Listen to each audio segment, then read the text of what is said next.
Papcho, bravo. Bravo, bravo, bravo, bravo. Quelle compétition, quel sélectionneur.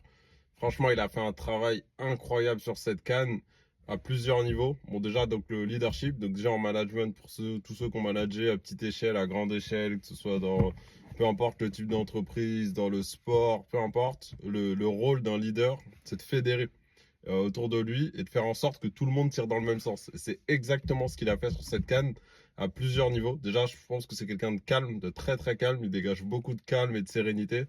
Bon, après, il y a différentes personnalités, hein. Il y a des entraîneurs un peu plus virulents, un peu plus sanguins.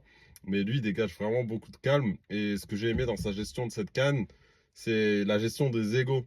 C'est-à-dire, il y a tout dans l'équipe. Tu as des vétérans qui sont là depuis 10-15 ans. Tu as des petits jeunes qui viennent de démarrer. Tu as des anciens titulaires et des anciens piliers qu'il faut peut-être mettre sur le banc parce que aujourd'hui ils ont peut-être pas le même niveau de performance qu'à l'époque. Tu as des petits jeunes sur le banc qui prétendent à une place de titulaire qu'il faut canaliser et freiner un peu pour maintenir l'équilibre du vestiaire. Donc franchement, il a fait un travail incroyable et je pense que, comme je disais, une des grandes qualités d'un leader, c'est de fédérer autour de lui et de faire en sorte que tout le monde aille dans le même sens. Que ce soit dans la sélection des joueurs, dans la gestion des égos, du temps de jeu, donc comment motiver les joueurs sur le banc qui pensent qu'ils sont titulaires, les motiver pour être à fond et être impliqués, comment donner un peu moins de temps de jeu à des titulaires en puissance et leur faire comprendre qu'il faut laisser leur place, etc. Franchement, Papcho, il a fait un taf incroyable. Et même au-delà de ça, même tactiquement, comme je l'avais dit sur mes précédentes vidéos, il y a des petites choses à revoir.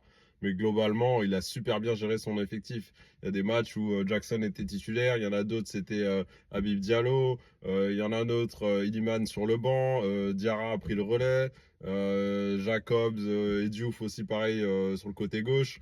Il y a vraiment eu une très très bonne gestion et je pense que c'est vraiment de bon augure pour le mondial qui arrive là. Donc Papcho, franchement, un grand bravo à toi. Et voilà. Donc en route pour le mondial, franchement là c'est de bon augure, hein. Moi je pense quart de finale minimum pour le mondial. On va pas commencer à s'enflammer, mais là on a une base très solide. Je pense qu'il y a des petites choses à peaufiner, mais on a une très très bonne base. Donc Papcho, si jamais tu recherches un assistant, j'ai plusieurs skills dans pas mal de domaines. Recrutement, coaching, motivation, planification. On est très bon dans tous ces domaines. Donc si tu recherches un assistant pour le mondial, bilingue aussi, français-anglais, hein, ça peut aider hein, pour les États-Unis. Si jamais tu recherches, n'hésite pas à me faire signe.